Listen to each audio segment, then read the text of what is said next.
What's going on, everybody? It's Brian Tripp. Welcome back to another episode of the REI Live podcast. Super excited to be joined by Jeremy Beeland. Jeremy, give me just a really quick 30-second, 60-second overview of who you are, what you do. All right. Yeah. My name's Jeremy Beeland. I live in New Hampshire. I own a few different companies. I am the owner of, well, I guess our house buying companies. We started back in 2017. I was a 40-year-old guy who's basically sold my condo, moved my two kids into a tiny little apartment so I could get a little bit of equity to hire Tom Kroll as my coach for Wholesaling Inc. to teach me how to wholesale a house. Wholesaled my first house in 2017, made $5,000 because of that coaching program. Since then, I've owned a few different companies in different markets. We've gone on to do well over 400 off-market deals since then. That's awesome. We share obviously a common friend. Tom's been a great friend of mine for a long time. Learned tons and tons from him. He's a wealth of knowledge, and if you learn from him, I know you learned it the right way for sure. Yes, Well, sir. well, Jeremy, what I want to do today, I want to spend about maybe 20 minutes with you, and I want to dig into that topic of buying properties off market. Sure. Lots of different ways to do it. People do it in many different ways. I think it all works, but from what I've seen, the most successful people are really digging into one strategy, maybe a second strategy. I'd love to kind of get your opinion and see exactly what you guys are doing. Give me that broad overview. What's the key to getting an off-market deal? Well, personally, there's many ways to generate lists and leads and marketing channels, and more or less they all work. Some are more effective than others, but it's our core belief that what you do with that lead and your ability to convert that lead to revenue or a closed deal is the difference between good, great, and really awesome in this industry, right? So, it's the sales skills. I hate to say sales skills because we don't really talk about it being a sales thing because that's not how we approach it. But the ability to take those leads, have those conversations with distressed sellers, provide value and tailor, customize a tailored solution specifically for whatever their needs are and provide that value, be a problem solver in exchange for equity in their home, and then convert that lead to revenue is really, where the money's made in this industry. So, for us, it's all about being a friend and being a consultant. And a lot of times we aren't the right fit for people, but we go in there, we see what we can do to provide value, whether that's leading them in a different direction that may be better for them, or maybe we are the best option with them and trying to then figure out what solution may be best for their specific problem that they may have, and then come into terms on a way to resolve that in exchange for equity in the home. For sure.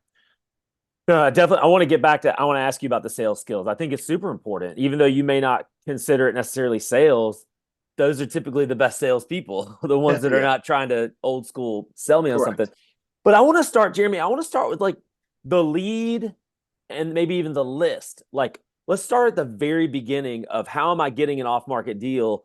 How do I get a lead to begin with? What's your kind of bread and butter? What are you guys doing? Yeah, so we use a company called 80/20. They work pretty good at providing us a stress list, but we also use companies like mail providers like REI Print Mail, where they have their proprietary list. We use the Lamassu, cold calling. So we're a little bit larger now, so we're able to afford to hire a third party to provide those lists and services to generate those inbound or outbound marketing channels. We've hired companies for PPC, SEO, Facebook marketing. Those have been some of our good ones over the years for sure. Probably get the best ROI off of those. They all work. If you don't have, if you're relatively new, you don't have a lot of resources, right? Because with marketing, it's going to come down to two things. It's either going to cost a lot of money and not a lot of time, or it's going to cost a lot of time and not a lot of money, or you find your balance in between. Typically, when you come into this industry, you don't have a lot of money.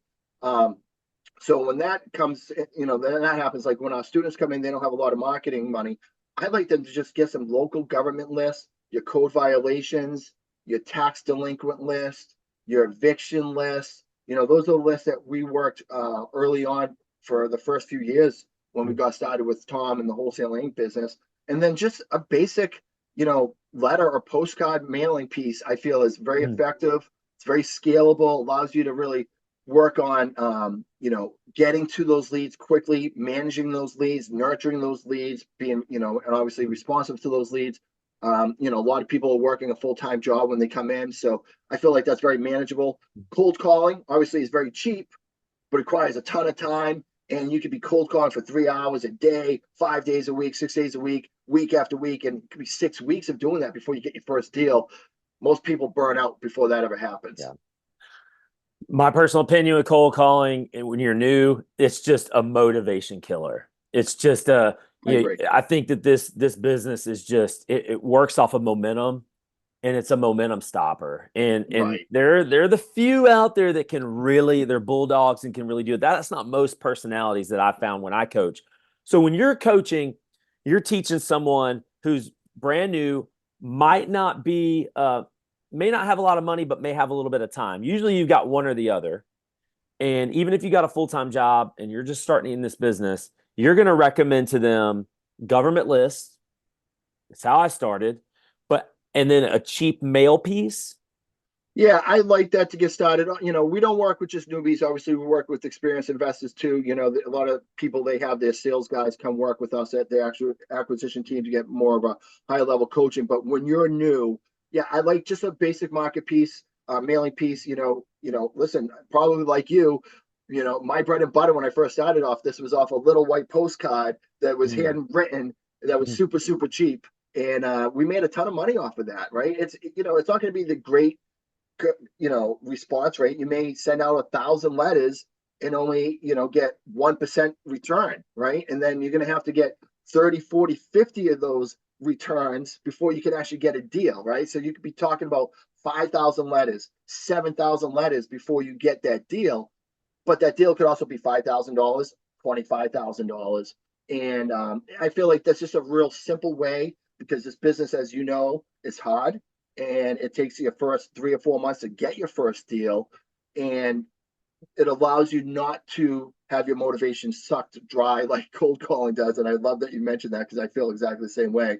And, typically if your marketing mailing pieces going out, you get that one deal. As you're working into closing, you already have mailing still hitting. So you're still working on your second deal, your third deal, and fourth deal to keep that momentum along. And that's what I really like about it. It's really manageable for somebody who's new. Well, you mentioned what I did when I first got started. This is 2012 when I first got into wholesaling, was my bread and butter Wow. for a long time. And bandit signs. Yeah. Bandit signs were just killer for me. And I did the handwritten ones too. So I just, as cheap as I could get, I got yellow bandit signs, wrote in black, big black Sharpie markers, put them up everywhere. I don't know if you can get away with that anymore. I haven't done it in years and years and years, but it was just a money maker for me. Sure. Let me, so you're saying direct mail to someone who's newer. That sounds daunting. That sounds like, okay, I've never done something like that before. That could be really expensive. And maybe the market's saturated with direct mail pieces. Just kind of talk to that point for a second. The cost, if I'm newer, and then have you seen, is the market saturated, or has it gotten better? Has it gotten worse? Kind of give me your take on that. I feel like mailing has been less effective as time goes on, but I think it's effective enough to still be a great marketing channel to start with. Now, because like, listen, if you really wanted to do well from the beginning, then PPC and something, pay per click from Google would be the best thing to do. But it's very, very expensive, right? And you probably, because you don't have the sales skills, you would be wasting a lot of those valuable leads that somebody more experienced could convert, right? So is mailing cheap? No. Is it expensive? It can be, but it really just depends how you do it. You can get mail pieces all in that are 50 cents a mail piece up to $1, typically no more than $1. You know, I like a minimum of 500 mail pieces a week, a maximum of 2,000, depending on, how good you are, but typically 500 to 1,000 mailings a week, which could be anywhere from $250 to $1,000 a week, depending on how much your mailing piece is. But again, you can do it for $250, $500 a week.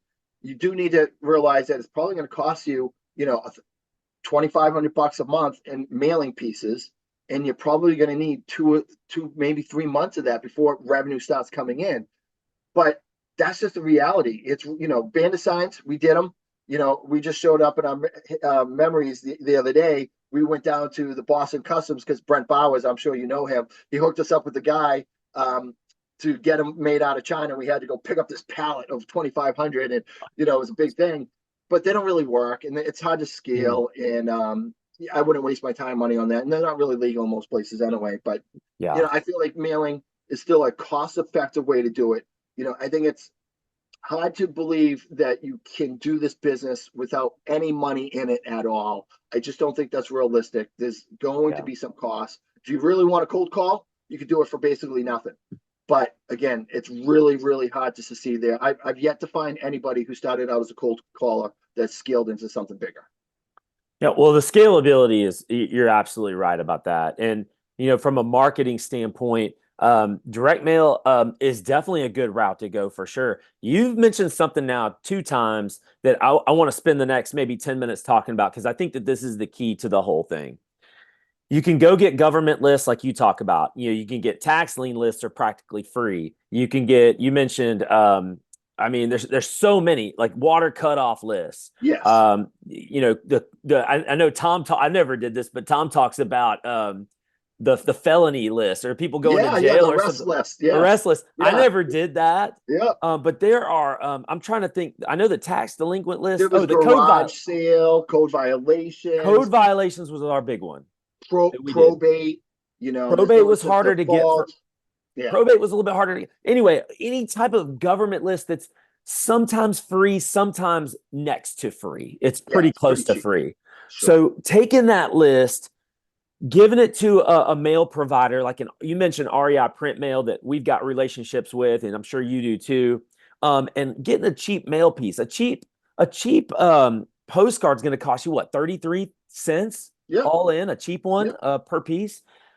But when you get the call, this is where, and you've said this twice now, Jeremy, where you don't want to waste good leads or waste good marketing. Tell me what you mean by that, because you don't just become an incredible closer on the phone and start closing deals. People call you and begging you to sell you their house at a discount, a cheap discount. Take us through that progression. What do we say? And how do we continue to get better at that part of it? Yeah, so this is the reason why most, not all, but most people when they start at wholesaling, their first deal is like $5,000, right? Because they don't know how to have those conversations. It comes down to two things, repetition and coaching, right? Learning from other people who are experienced. I didn't learn to go from my $5,000 to 400 deals without a lot of coaching. And specifically early on, it was all about how do I get better at acquisitions? Because that's where the money's made, right? We always talk about in real estate, you want to buy right. Well, with off-market acquisitions, whether you're wholesaling or not, you need to buy right because that's where the money's being made. But you're also dealing with people who are going through really hard times. They're very emotional. A lot of time they are, maybe delusional. They may be hiding under a rock because they don't want to deal with the reality of the situation. They are habitual procrastinators. You're dealing with a lot of stuff. Could be a lot of family discord, a lot of distress going on, with a lot of different things that you have to navigate. That takes time. That takes effort. That takes a lot of repetition, and that takes a lot of coaching and guidance to teach you how to get good at that. So really, what happens is you start doing it, and you start to learn over time that a lot of the situations are relatively the same. There may be some slight differences, but mostly the same situations keep reappearing themselves. They just kind of look a little bit different. And your experience will allow you to get better at navigating those. But when you're not really experienced, how do you get somebody to, you know, um, prevent objections from happening, commit to a timeline, able to sign on the dot, how to recognize the value that you bring? And like, there's a lot of little nuances that go into it, and it takes a lot of training, a lot of practice. Give it, and I don't want you to give away your secret sauce. I No, give know, it I all know you, away. I know you coach, and I'm gonna give you a chance to offer, your just a way for people to contact you here in a minute. Thank you. But just that initial conversation, what are some common things that you've seen that come up on a lot of the calls, that just maybe a common objection, maybe a common the way a conversation starts? what are just a couple of nuggets here or there that we could say to a potential seller? When we start our script piece, one of the questions that I like and I think is very really important, it's probably one of the most important questions in the initial call script is, when you ask them about, hey, tell me a little bit more about your property, and they just tell you about it, right? At the end of the day, the house is just a commodity. We're there to identify what's going on with them, right? And that's really tough for a stranger to open up to you about, hey, I'm going through all this life crisis, and I'm going to explain everything to you very truthfully and honestly to somebody I don't know. But, we say to them, well, that sounds like a great house. Why would you consider selling it? We want to know that, right? What is the motivation behind selling it? A lot of times they tell you, sometimes they just give you kind of a generic answer, but that's where we want to start diving in. Oh, tell me more about that. Interesting. How long have you been dealing with that? Oh, wow. Okay. What are your plans moving forward? Right. We really want to understand what is going on in that situation. So I really like that question. That really starts to tell us what is going on, how we can provide help, where the issues are. Mhm. And that is really the key to the success here. They have a problem. We need to get them to open up about their problem. And maybe it's just as simple as, hey, I'm moving. I need to sell my house fast. Or, hey, me and my brother are fighting. We inherited this house. We don't get along. He's living there. He's squatting. I want to be done with it. I need the money because of whatever. Could be a situation where I'm going to lose my house in 30 days because I'm facing foreclosure. Whatever that situation is, we need to deep dive that. Another question we like to ask is like, how much do you think your property's worth? How did you come to that number? Mhm. Give us an idea of where they're thinking the value is the house. And then obviously we ask the big question at the end, hey, if I could pay all cash and close quick, what would be the best price you'd be willing to consider if we paid all the closing costs and there's no real estate commissions to pay? And then we just zip it, let them answer. And no matter what they say, no matter what, even if they come back and give us the number we want, we always go, oh, is that really the best that you can do? Mhm. And we do that because if we go, oh, that sounds great, I'll be right over to sign, we're going to end up in a cancellation because they're going to have seller's regret. And we want to make sure that they feel at the end of the day that this decision to move forward with us is their decision. We're not selling them to go to do business with us. We're providing a value. They're selling us to buy their house and go do business with them. For sure. And, we've mentioned, and those are great questions. Thank you for sharing that. Yeah. We've mentioned Tom Kroll's name already. I want to give him another shout out. One of the best questions, and you kind of alluded to it a little bit. We want to know the why. And Yes. a lot of times when we ask the question, why are you selling? A lot of times we don't get that answer. We don't get the real answer, at least. We get the surface answer. Well, a great question. Tom is always, he's taught this for years and years and years, one of the greatest wholesaling coaches who ever lived. When you find out their timeline, that often reveals the why. So you It can just does. ask him, when are you looking to close? You can just that's an innocent sounding question. But if they say, I need to close in the next, I need to close yesterday, or I need to close in the next couple of days, there's something pressing. But if they Absolutely. say, oh, it doesn't matter, just that person's probably not motivated. Is Sure. enough. So Sure. that's a huge question that I love. You provided a bunch of awesome ones as well. Um, Jeremy, what else? What else am I missing on that acquisition piece where I'm really trying to find off-market deals? You mentioned garage sales to try to find lists. Do you ever drive for dollars or those types of things that you'd recommend? Or what are some other things I'm missing to try to find a good discounted off-market deal? Driving for dollars, as funny as it sounds, we found it not to be very effective over time. As much as you think driving by our house that's dilapidated and falling apart, somebody may be distressed of selling it. We have found it not to be all that effective. We've tried it different ways in different markets. That's not to say that it's not. I think if you have no money in this business, it's definitely the best way to go about it. Just start driving around, get a list, and then you basically look at the tax card, find out who owns that property. You can skip trace it, and then you send them a mail piece, a handwritten letter, or you just call them, text them. I would do all of that and see if they have any interest. That is definitely a very easy entryway to get into this business. But it's challenging. I mean, there's a lot of different ways, and you could do driving for dollars. You could do radio ads. You could do TV ads. You could hire PPC. You could just do Facebook marketing. There's mailings. There's cold calling. There's geocaching. Yeah. There's all these crazy things out there today. They all work. They all work. You know, any like if you go to PropStream and just pull an absentee equity owner list, you're going to get calls. If you go and pull a vacant list from PropStream or List Source, you're going to get calls. And it doesn't matter what market piece generates those calls. It's just your ability to take those calls, get into an appointment, and then build massive rapport with this person, identify their problem, be a friend, be a consultant, help them, provide value, and then get that property under contract and move it along.